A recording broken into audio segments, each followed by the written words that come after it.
Não fale mal do seu próximo. Não dirás falso testemunho contra o teu próximo. Ex 20.16. O nono mandamento da lei de Deus trata de nosso compromisso com a verdade.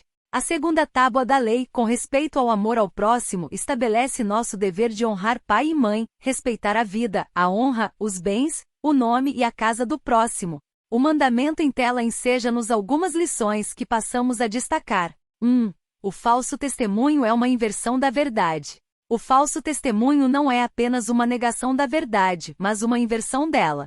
Não é apenas calar-se quando as palavras são necessárias, mas abrir a boca para falsear a verdade, com o propósito de desconstruir a imagem daquele que deveria ser alvo do nosso amor. O falso testemunho é usar um dom precioso, o dom da palavra, para arruinar e não para edificar, para entenebrecer o entendimento em vez de lançar luz nas trevas. O falso testemunho é uma mentira que tenta se travestir de verdade no tribunal, com o fim de enganar a opinião pública. O falso testemunho é uma conspiração contra Deus, contra a lei e contra o próximo.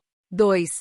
O falso testemunho é um atentado contra o nome do próximo. O falso testemunho é doloso, pois, como flecha venenosa, fere o próximo e impõe-lhe o maior dos sofrimentos, a mácula de sua honra e o maior dos prejuízos, a perda de seu nome. Se o bom nome vale mais do que riquezas, ter o nome enlameado por um falso testemunho é perder aquilo que é mais valioso do que os mais cobiçados tesouros. O nome de um homem é sua história, sua honra e seu principal patrimônio. Mais importante do que troféus e coroas é o nome. Mais importante do que ouro e prata é o nome. Mais importante do que a própria vida é o nome. Logo, conspirar contra o nome de alguém é impor-lhe algo pior do que a própria morte. A quebra do nono mandamento é uma ofensa pessoal, um desatino social e uma subversão da ordem moral.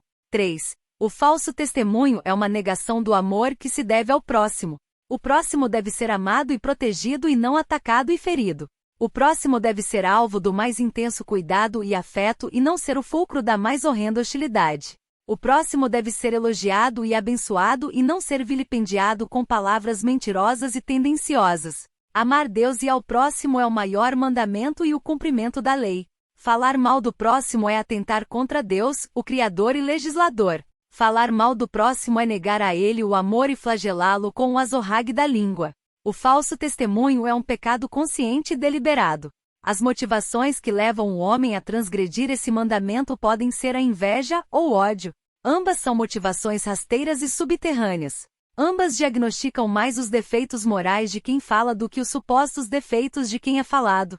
O falso testemunho, portanto, mais do que macular a honra de quem é o alvo da denúncia falsa, macula o denunciador. 4. O falso testemunho produz estragos irreparáveis. O falso testemunho é um pecado perverso contra o próximo, pois palavras caluniosas são como flechas lançadas que não voltam mais. São como um saco de penas espalhadas do alto de uma montanha que não podem mais ser recolhidas. Essa dívida nunca pode ser totalmente quitada. Esse mal nunca pode ser completamente reparado. As feridas feitas nunca podem ser completamente fechadas. Ainda que sejam curadas, ficam as cicatrizes. Oh, quão terrível é o falso testemunho! Quão desastrosos são os seus efeitos! Quantas vidas enlameadas! Quantas lágrimas vertidas! Quantos gemidos pungentes! Quantos nomes destruídos! Quantas injustiças sofridas! Que Deus nos livre desse pecado! Que Deus nos ajude a amar o próximo e falar bem dele, em vez de destruí-lo com nossa língua.